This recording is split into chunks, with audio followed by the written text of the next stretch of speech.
He asked the man in the back of the room.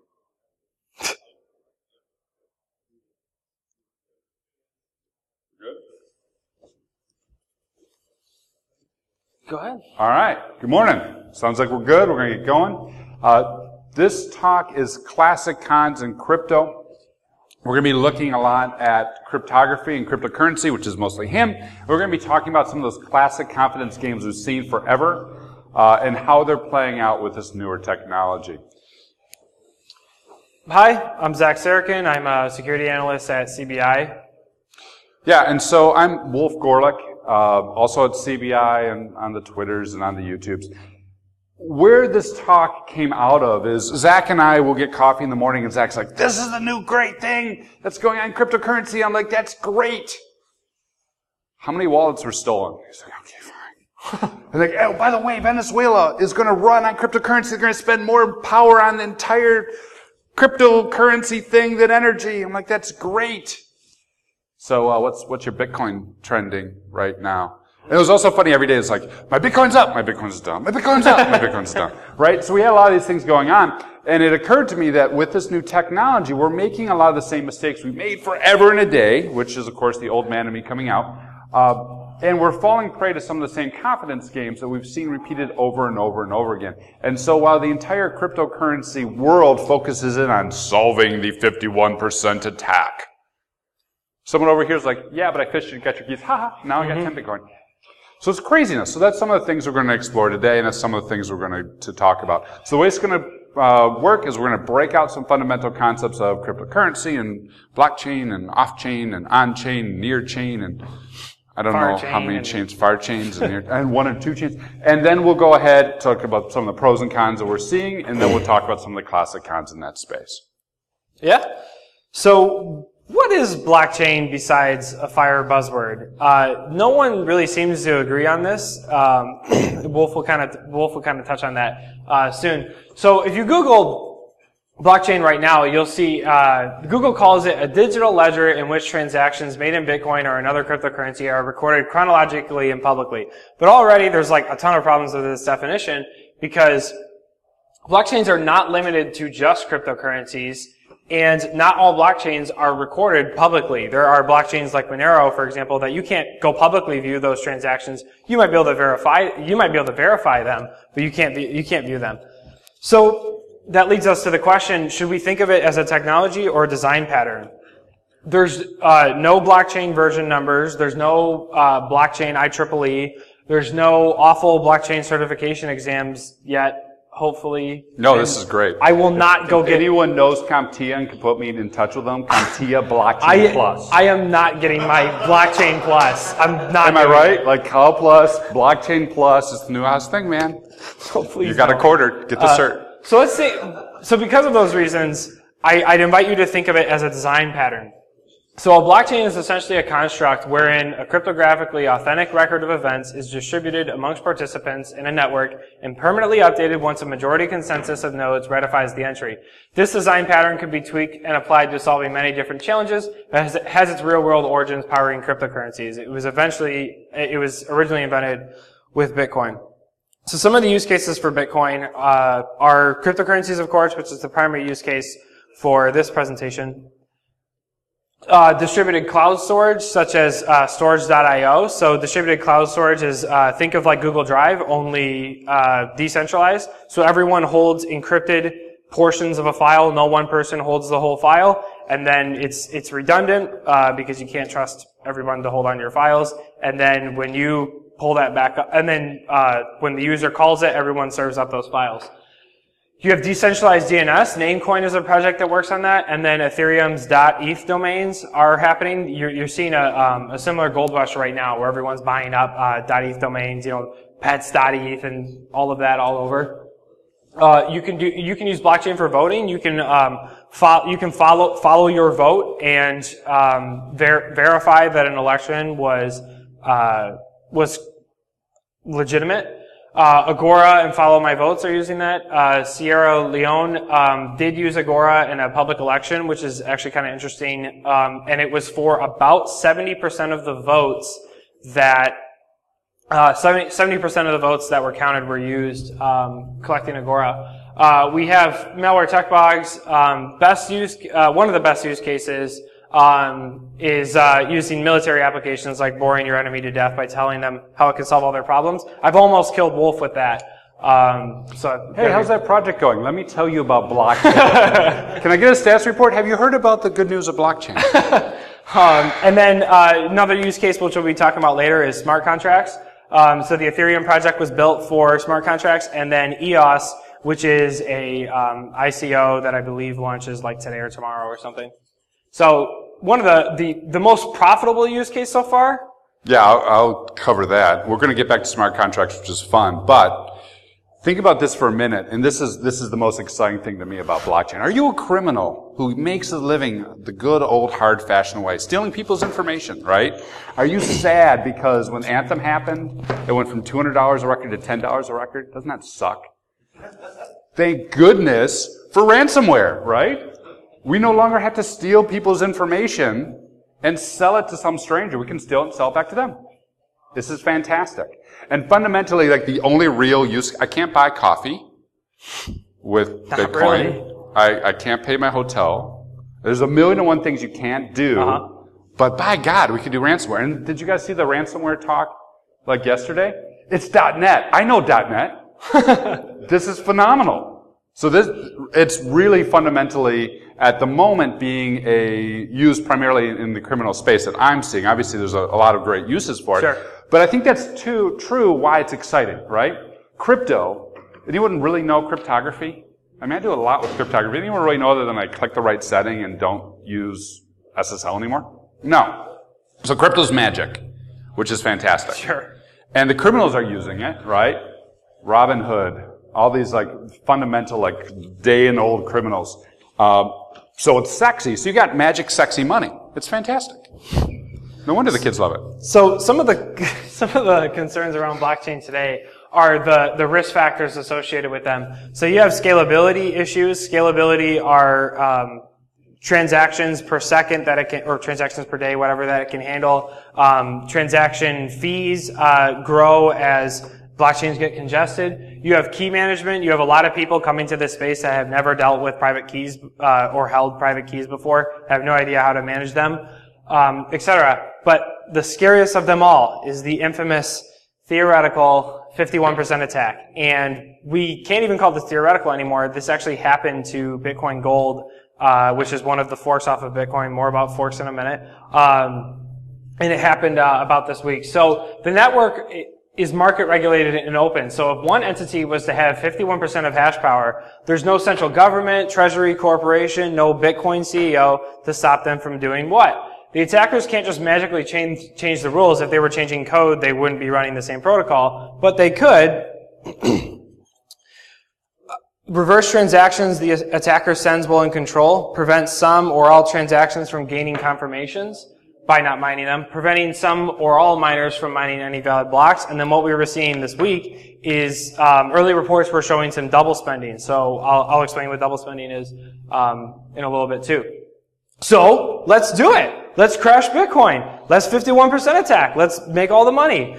The problem with this approach and why you should be worrying about the classic cons way more than you should be worrying about this is if you had the billions of dollars in equipment it took and the millions of dollars in electricity per day that it took to have 51% of that hash power, you might as well mine with it. It would be much more profitable rather than have a 51% attack, crash the price, and then not be able to do anything with what you've been stealing with the network you've destroyed. You might as well be mining. And then from a competition standpoint, as ASIC chips are getting better and better, it's getting easier and easier for Joe Schmoes to buy mining equipment and run it out of their basement garage. And when we were talking about this last one, right, the billions of equipment and everything, we were like, who could possibly do that?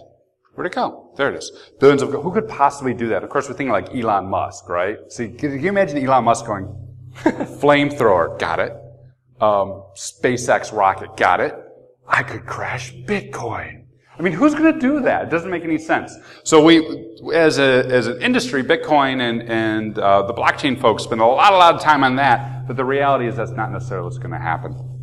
The reality is, at the moment, the second greatest use of the blockchain, beyond ransomware, stealing money from you, is marketing. Stealing money from you, right? So we already heard conferences are better with blockchain. Everyone saw that in the opening. That's fantastic. You want to do cybersecurity? Blockchain. Marketing now. Marketing. Blockchain with their ad platform. The future of stock trading. I used to do a lot of stock trading, and this is the one that I was almost like, that sounds so cool. Because the fixed protocol, if you guys have ever looked at it, is god-awful. If anyone wants to talk to me afterwards, I'm not going to do anything on camera about it, but the fixed protocol is clear text, and like there's only like one bit that's very easy to change to manipulate. But it's okay. We'll do it with blockchain. Blockchain makes everything better, even IBM. So, fundamentally, it's like, hello, how's it going? Have I told you the good news about blockchain? That magic elixir concept is so frustrating to me, because we talk about being hackers and information security. We're supposed to be a little bit brighter. We're supposed to be a little bit faster. We're supposed to be the nonconformist. We don't listen to the man unless the man gives us a really shiny white paper and tells us it's got blockchain. What the hell? So this concept of magic elixir goes all the way back to when people were going, hey, look, I've got the ingredients from this Native American tribe who've distilled it upon ages. Let me sell you this bottle. And yet again, we're still making these same mistakes hundreds of years later. Sure. It's that classic preying off of misinformation. So, getting into the use cases, what is cryptocurrency besides magical internet money? Sexy magical internet money. Sexy magical internet money. So, think of a cryptocurrency as a protocol, instructions for moving and storing data. A cryptocurrency is a particular protocol where encryption is used to regulate data and verify the transfer of units. So, some people invest in gold, some people invest in silver. I'll take a pound, please. Bitcoin only exists digitally, and it can be broken up into almost infinite units. So, the smallest unit of a Bitcoin is 1 Satoshi, which is .zeros, Bitcoin, I'm not going to name them all off. And that number could scale to be, just based off that number, it could scale to be the main currency of the world, if that were to ever happen. And then even if you needed more, decimals, you could soft fork to add more if needed. More on soft forks later. Go ahead. Yeah, so of course the other great use of this is crypto mining today's, right? So why steal your data and have you pay me a Bitcoin when I can just have you run my software and now we can mine Bitcoin right off of your computer? It's great. And in fact, we're starting to see more and more criminals switching to that model. The old drive-by days of doing advertising, oh, I'm going to trick you to click stuff, has now been replaced with I'm going to run CoinHive, a JavaScript, in your browser and run it forever and mine crypto.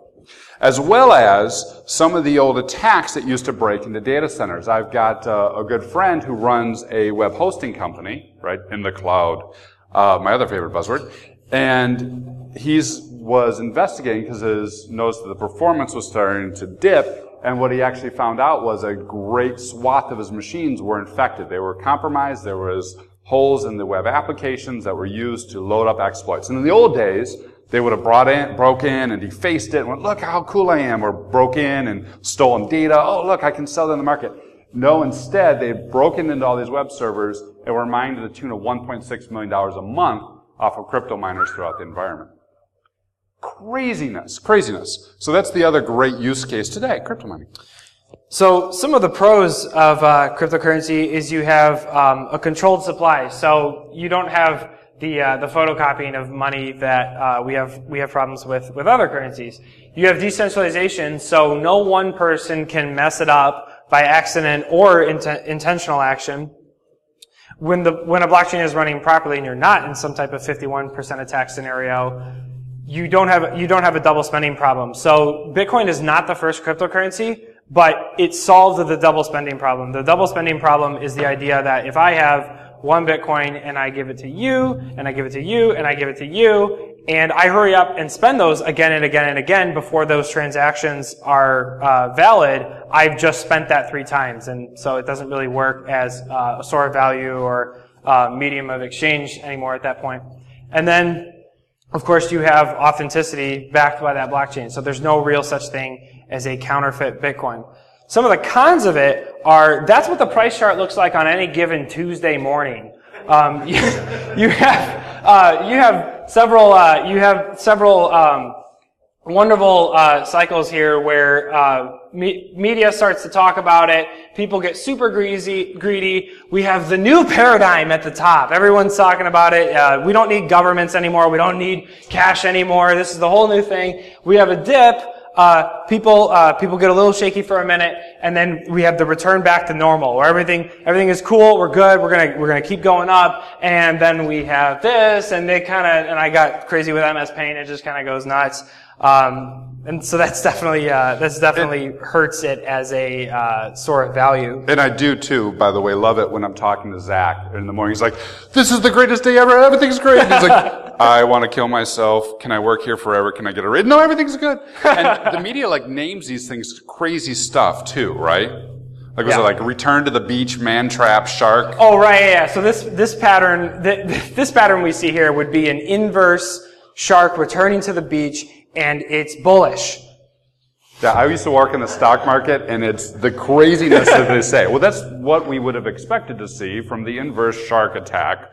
Well, now what you have is a bunch of people my generation trying to do the same thing, without any of the institutional minds behind it. So we don't know what we're doing. It's fun times. Yeah. Fun times. So some of the cons around it are, of course, that price volatility. This is, as much as we'd love to believe that it's matured and it's great, it's still in a long valuation phase. We still have a long way to go, before it's stable enough that people would actually trust it, not as a medium of exchange, but as a store of value.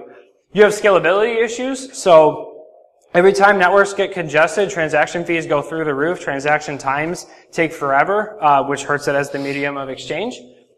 There's no forgot password button on the protocol. So for a lot of people, because it's decentralized, there's no central entity to go convince that you're that person and that you deserve those keys, you deserve that wallet. So that makes it really difficult from a UX perspective for a lot of people. And spoiler alert, we'll come back to that a few times. Yeah, it's not at all widely accepted. No matter what believers of it will tell you about. There are some solutions like you can get a special debit card tied to a wallet so that you can use that anywhere, but you can't directly use that everywhere yet. And then a huge con about it is your spouse won't let you buy any. No matter how much you try to convince her that it's the future. That's nice. It's the future. He or she won't let you buy any.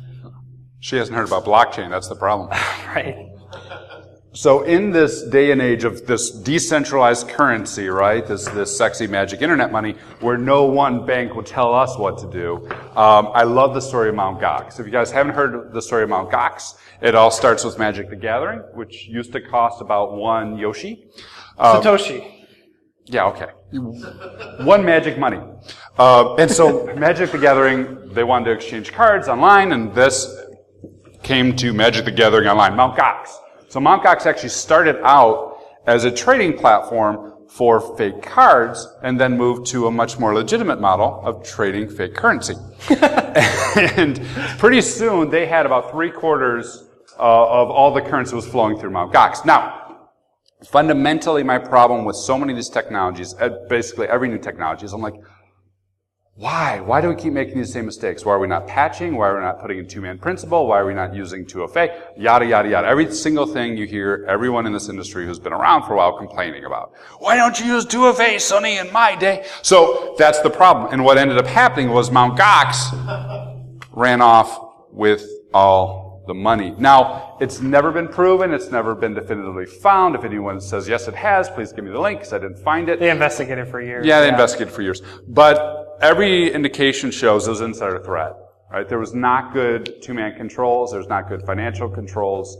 And for how much we in the financial industry hate things like SOX and the SEC telling us what to do, the man telling us what to do, a little bit of control would have probably prevented a whole lot of cryptocurrency walking away. Think about this from a conceptual standpoint. Inside of a model where decentralization is supposed to be the answer to everything here, you have one entity handling 70% of the transactions on the network. That's not decentralization at all. And it's a huge problem when we see it's not quite as bad, but we see similar things happening right now with Coinbase being as successful and easy to use as they are. So with that, we've mentioned it a couple times. Let's talk about mining. So mining, as the way mining works is you have doges in a cave. They take GPUs with them and they beat up math problems, and you get rewards for that. So legitimately, how to explain it to me. On Bitcoin, the ways you make money mining is introducing new coins to the blockchain through solving complex mathematical. Never mind. It's more like Go Fish with random number guessing. You guess the correct number, you get a reward, and that is how new coins are added into the economy up to the 21 million coin limit. The other way that you make money mining, and this will be where we eventually shift to fully, is if I send a Bitcoin from me to Wolf, and again, this is theoretical because Wolf will never own it, is the people on the way from me to Wolf there that see that transaction, record it as valid, and add it to the blockchain are miners. They take a small fee from that transaction in order to cover their electricity overhead or whatnot. So anyone can mine with a modern computer, smartphone, etc. The question is profitability. Can you do this on top of your electricity costs? And part of that too is as you mine more and more currency, the mathematical problems get harder and harder because they took into account Moore's law and other things. So the proof of work continues to get more difficult, so the amount of energy and computational cycles are increasing. So back in the day, when it first came out and I was mining a Bitcoin here or there, it was much easier. You could do it much quicker. Right. And again, uses a ton of electricity. So with that, a lot of today's concerns around mining are a lot of these headlines that you see about the Earth will not be inhabitable if Bitcoin continues to increase. And it's kind of like telling a pregnant woman who is 3 months pregnant that ma'am, your baby is this big right now, and if it continues at the rate it's growing, in 10 years it's going to be the size of this room. Statements like that don't take into account hardware getting more efficient, improvements in the technology, changes in algorithms, etc. So with that, let's talk about some of the systems that these work under. So where we have the big energy problems is in a proof of work system. Rewards are granted based on the amount of work completed. So what that looks like is when back in the day when Wolf used to take his trusty pickaxe down to the mine, he'd mine some gold. The gold that he has the gold that he's received there is the proof of his work. That's what he can show for the work that he put into mining that gold. So again, that's the energy use concerns. In a proof of stake system, rewards are granted based on amount of coins staked. In a escrow-like situation, it's more of like a passive income type deal. The economics behind it get kind of funny. So it's worth looking into and deciding for yourselves if you think that's the route that these currencies should go. So the Lightning Network on Bitcoin uses a proof of stake system backed by the original proof of work blockchain. And more on that in a little bit. And then Ethereum's Casper is introducing proof of stake to Ethereum, and the eventual goal is to get Ethereum to 100% proof of stake. Go ahead. Sure. So, some classic cons. The classic printing money con, right, is Vister Lustig. Gotta love Vister Lustig. If you guys haven't seen this, check it out. The basic concept was very simple. He had a box, you put in paper, you cranked the box, out came a $100 bill. And he would, over time, work with the mark to convince them, hey, look, here's $100. Maybe one a day, right? So now you're in $200, $300, $400, and he's got this magic box. He says, look, I can no longer have this magic box. I'm going to ride off in the sunset, but I'm willing to sell it to you for only $3,000. And you start doing the math and go, okay, so if I print $1 a day, I'll be profitable, right? And pretty soon, it's like 30 days, I'm good. And so he sells the magic box and takes the money. Guy at home cranks the box, gets $100. Good. Cranks the box, gets $100. Good. Cranks the box, out comes paper. It was pre-staged with money, and after you would run it so many times, nothing but paper, and by that time, Victor was long gone.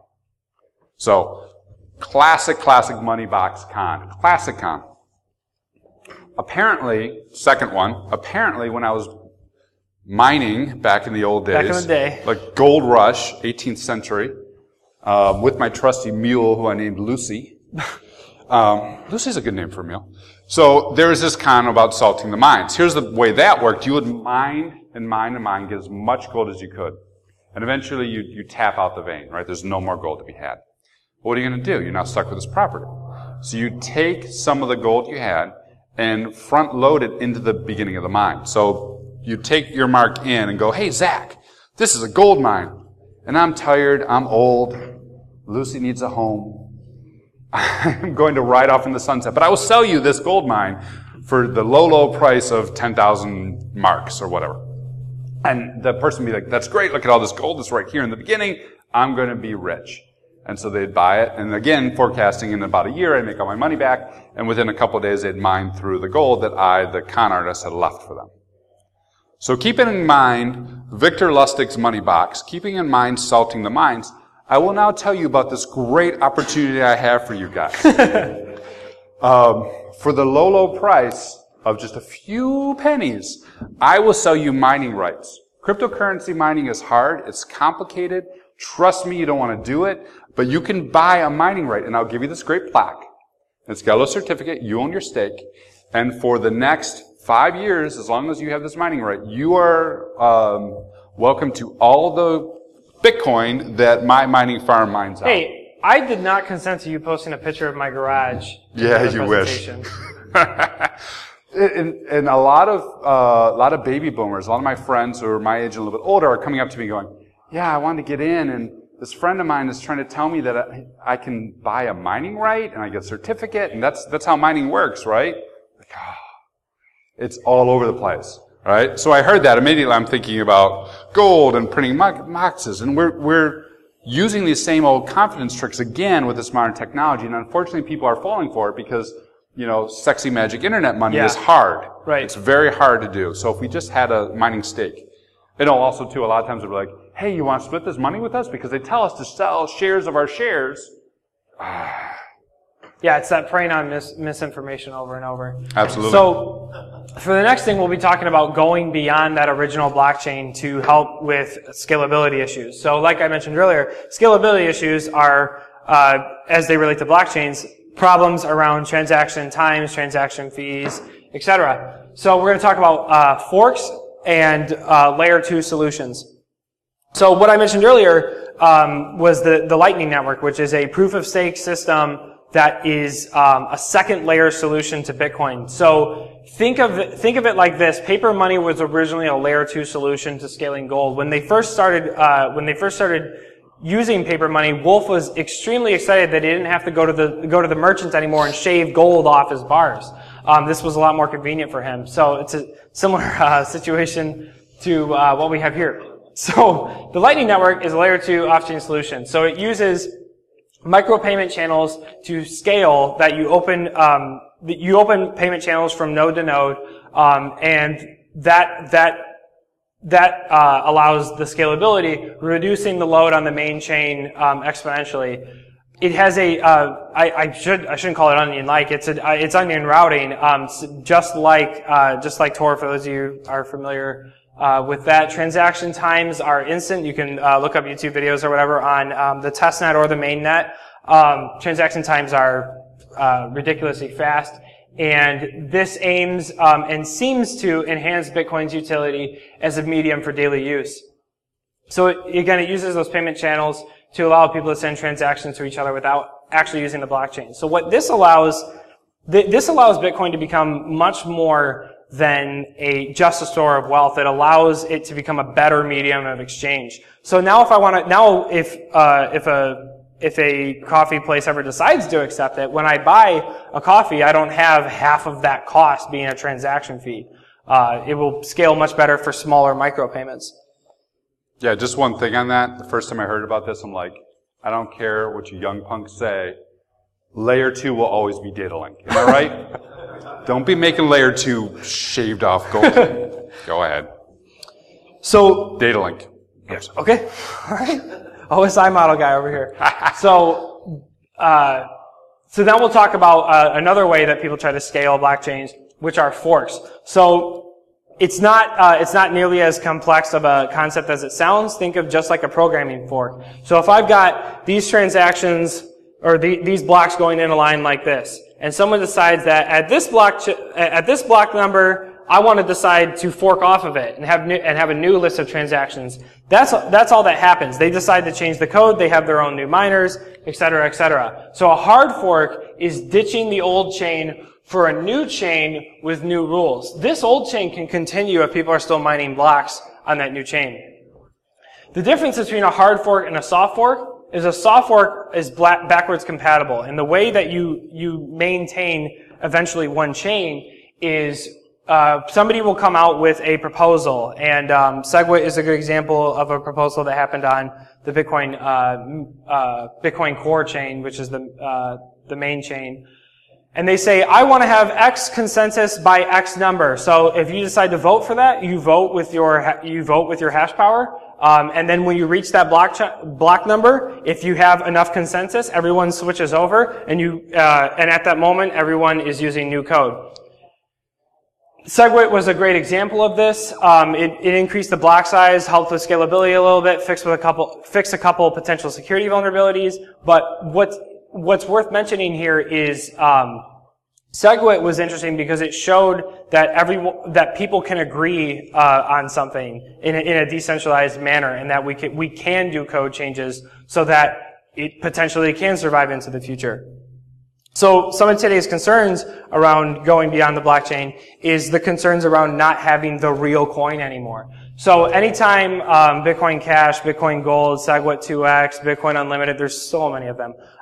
Anytime one of those come around and start saying, hey, we're going to fork, and this is the new Bitcoin, and it's faster, and it's better, yada, yada, everyone freaks out, and there's a bunch of what we call FUD, fear, uncertainty, and doubt going on. Everyone's panicking.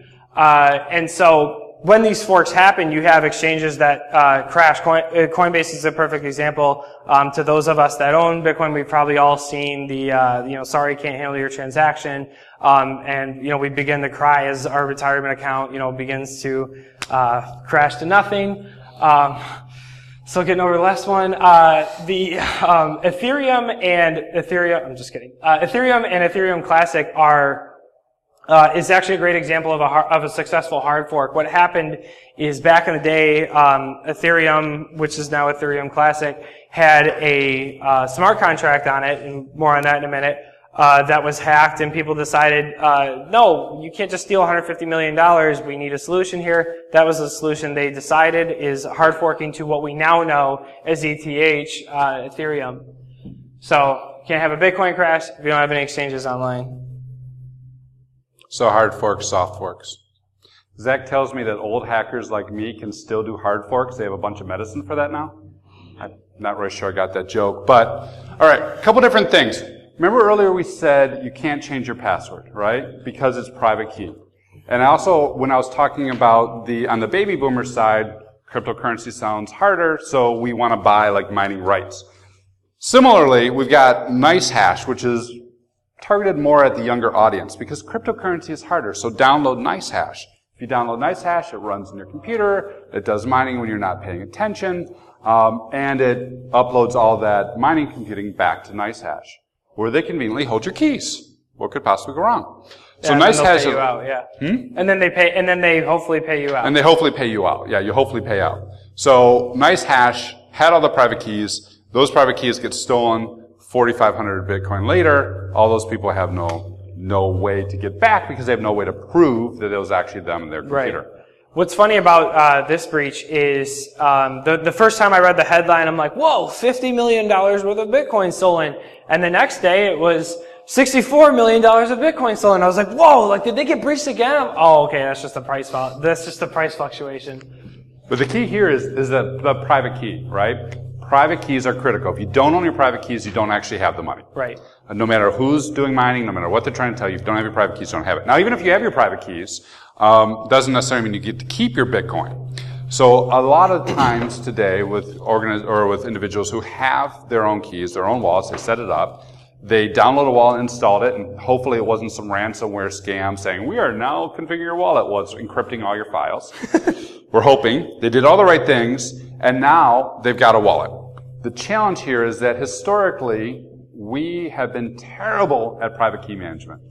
Breach after breach I've investigated. Oh, well, it's okay, we got encrypted. Where's the keys? It was on the server that got infected. I'm like, right? We're terrible at this. Moreover, users click stuff. Moreover, people don't patch stuff. Moreover, developers make bad code choices. So there's been a number of wallets that have been stolen through phishing. There's been a number of wallets that have been stolen through drive-by downloads infecting your computer. Why, do CoinHive when I can simply steal your coins? That's been happening. And there's been a number of these wallets themselves that have been, had buffer overruns or whatnot that allow people in that network to steal each other's private keys and hence steal the money. So lots of people are using their wallets. But of course, fundamentally, back to what you keep talking about, the ups and downs, classic pump and dump. You probably come here thinking you're going to hear the tulip story, right? Back when I was a lad in Deutschland. No, Dutch, not Deutsch. But forever and a day, we've had this thing where everyone gets really excited, everyone buys stuff, and the people who are smart cash out. And we're seeing this again and again. So even if you are able to get your Bitcoin and not get it stolen, put it in your wallet and not get that stolen, we still have these crazy fluctuations. But of course, hopefully it'll get better, right? We're still in the early stages. I like your point about there's still volatility that will come out. But we need to start doing some fundamentals in the security space around protecting these exchanges and protecting the wallets themselves. Yep. So next we're talking about smart contracts. So smart contracts is a fancy way of saying a decentralized application. So again, it's not a fancy proprietary technology, but think of it as a design pattern. The earliest examples we saw of smart contracts happening is on a given Bitcoin transaction, you have several fields. You have a to address, a from address, etc. You have a notes field as well. What people were doing is people were actually putting code in the notes fields of Bitcoin transactions. And then when certain transactions with certain code would post, it would trigger other code. So when specific events happen, the code can automatically disperse funds from one person to another, as well as a wealth of other actions. Because they're on a blockchain, they can run exactly as intended without third-party interface or downtime. So some of the pros around there is is in terms of the CIA triad, you have a whole lot of integrity there. You're backed by the full faith of the blockchain. You have tons of availability there, as these networks basically don't go down. A pro is code changes need a network consensus to implement, so no one person can go change the code on you. A con is code changes need a network consensus to implement.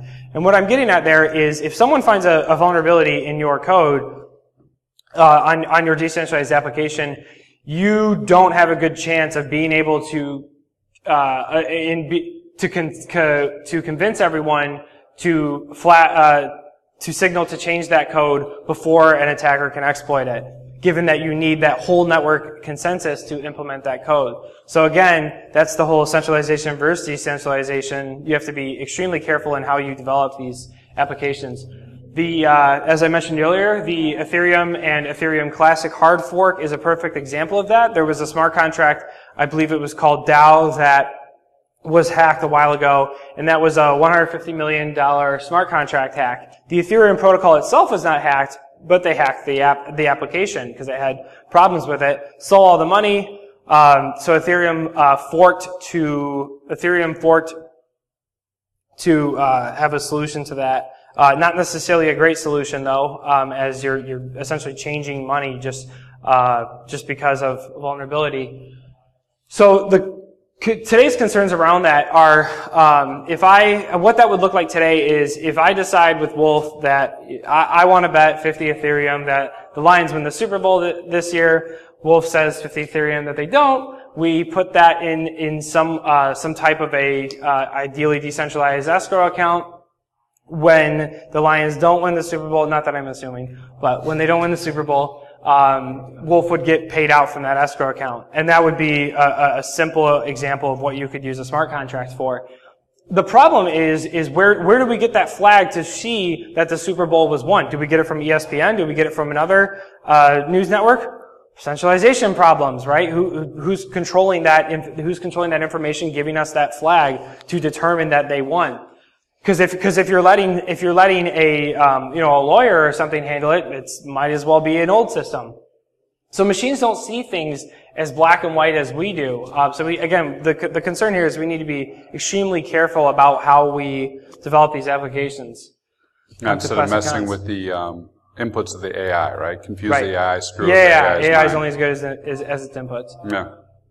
So on the classic con side, A, I'm not betting you about the Super Bowl. But B, a couple things that were interesting. One was Confido. Anyone hear about Confido? Yeah, no? Okay, so Confido was this great startup. Fantastic startup. So what he's talking about in these smart contracts requires an escrow, someone to do the escrow side and make sure that both sides have entered this agreement and that it pays out accurately. So Confido went and told everyone, hey, guess what? We're going to bring this new technology to place. We've got this awesome smart contract escrow. We've solved it. It's got blockchain and it's magic. And investors went, great. Take my money. And they took all the money. And right as they were about to go to IPO, the Twitter accounts disappeared, the LinkedIn accounts of the founders disappeared, the web page disappeared, and surprisingly enough, the money disappeared. So classic exit scams that we've seen again and again and again. Similarly, Plexicoin actually got a little bit further. Plexcoin was the next cryptocurrency, much better than Bitcoin because Plex sounds more impressive than Bit. And they were able to raise $15 million and trade it publicly before they closed their initial offerings and again cashed out and took it. Now this was a little bit more public. This was following the SEC rules. The SEC prosecuted and they actually went to jail. But the point remains that the controls around these companies, either investing in the company or doing live trades in the market, are very, very weak, and those are the types of things that are making criminals lots and lots of money, as opposed to a 51% attack. Sure. So the question that's in the back of a lot of our heads is, what about quantum computing? So what button to press to keep it the blockchain? So today's concerns around quantum computing here is, of course, flaws in SHA-256, elliptic curve, digital signature algorithm, etc., would quickly lead to a compromise of the proof of work system that we use today. So what do you do in that scenario? In case of emergency, you could potentially hard fork to change an algorithm at the last minute.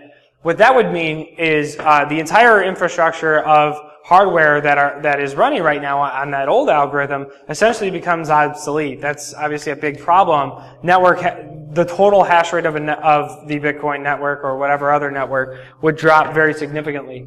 That's not necessarily impossible though, as such leaps and bounds have been made in ASIC hardware recently that a lot of mining companies are refreshing their hardware every 6 months anyway because it's becoming obsolete.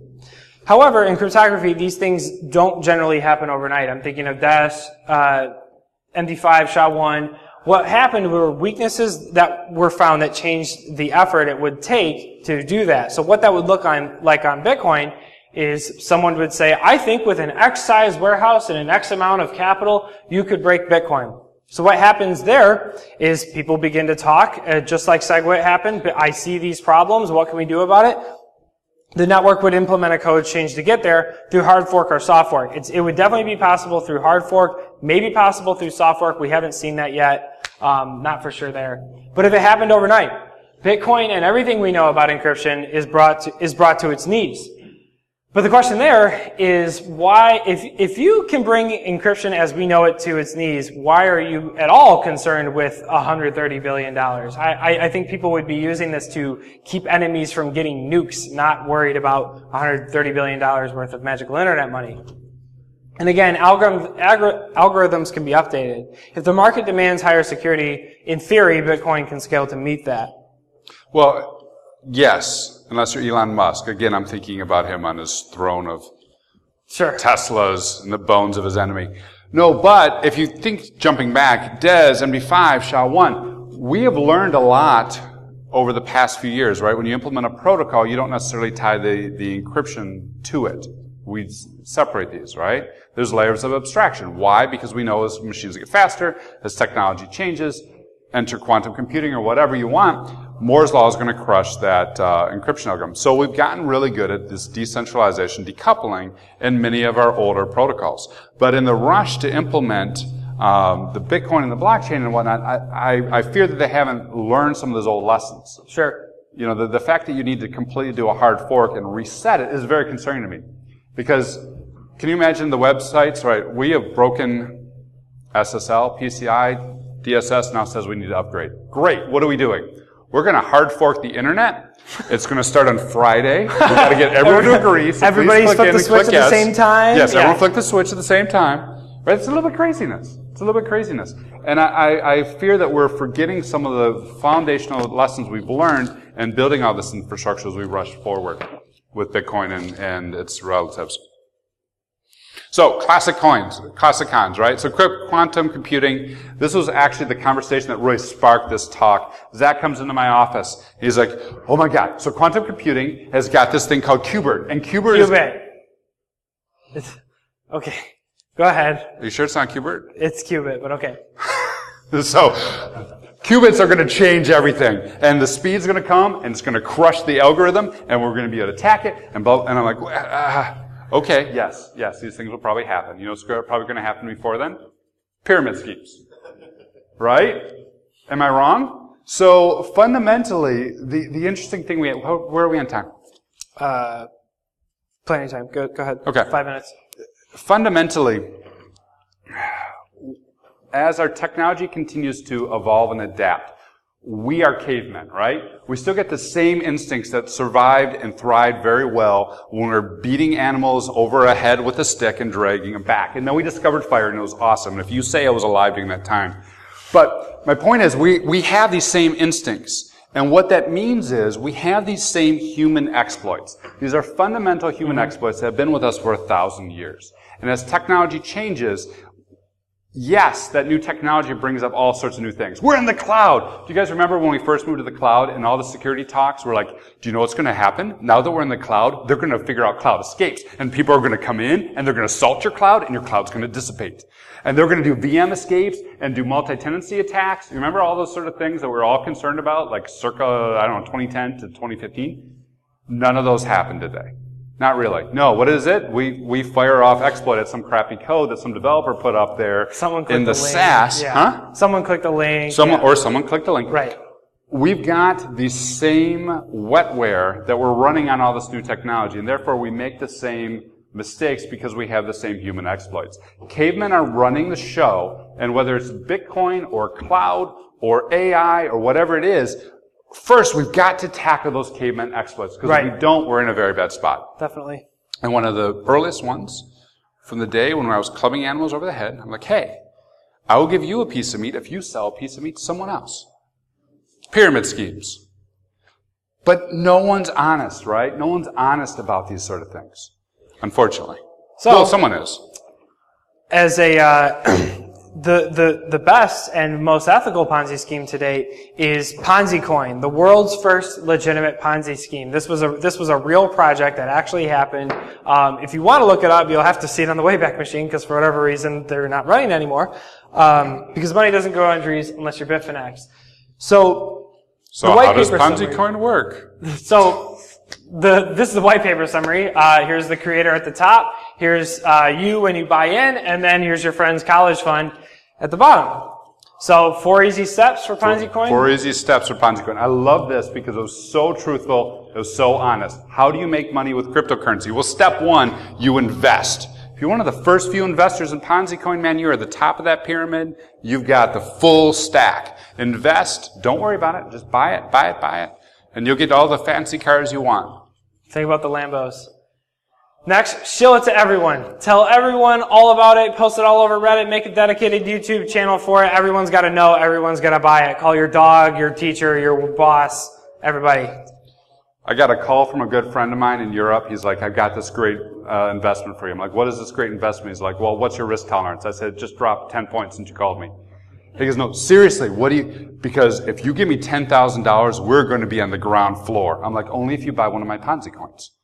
And then he didn't want to continue on the conversation. I don't know why. Everyone is out there shilling right now, all this sort of stuff, be it mining contracts, whatever. So why not shill Ponzi coin? Next, hold on for dear life to it. That's a misspelling in the community that a drunk guy was complaining about on Reddit. It was forever immortalized in memes, and now it's an acronym. Step 4, profit. Sell it out, buy pizza, drugs, Lambos, whatever you're going to do with it. And gains will be through the roof. And it must have worked because it was on top of the world, and now you can only find it in the Internet Archive. So actually, maybe we should launch Ponzi Coin 2, CircleCityCon edition. No, but true story. Check this out. It's hilarious. It's one of the only honest ones we've seen. Certainly the most ethical or moral. Most ethical, yeah. You get what you got on the box, absolutely.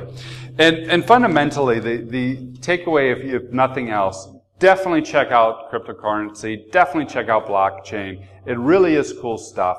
But whatever the technology is, we've got to look at not only the cool, sexy attacks that we think might happen in the space, but those fundamental human attacks that have been happening ever since gold mines and tulip bulbs and my donkey named Lucy.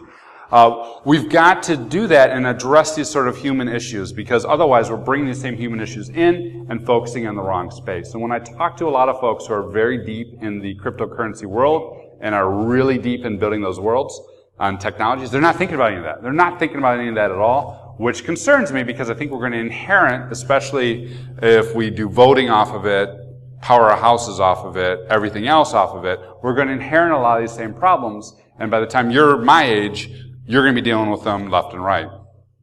So address those key security controls, lock them on in. And then add blockchain. That's all you got to do. Thank you. Thank you so much. Any questions?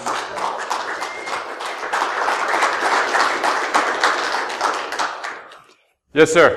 Have you looked at any of the Bitcoin mixers and cleaning services in the darknet? No, tell us more. Bitcoin mixers and cleaning services in the darknet. People are like, hey, I stole coins and needing to clean. So, Oh yeah. there are sites. Because Bitcoin's only pseudo-anonymous because it's still publicly viewable. So there's some techniques to get them into new coins. Like Monero, probably? Yeah, Monero originally did recently overtake Bitcoin on the dark web.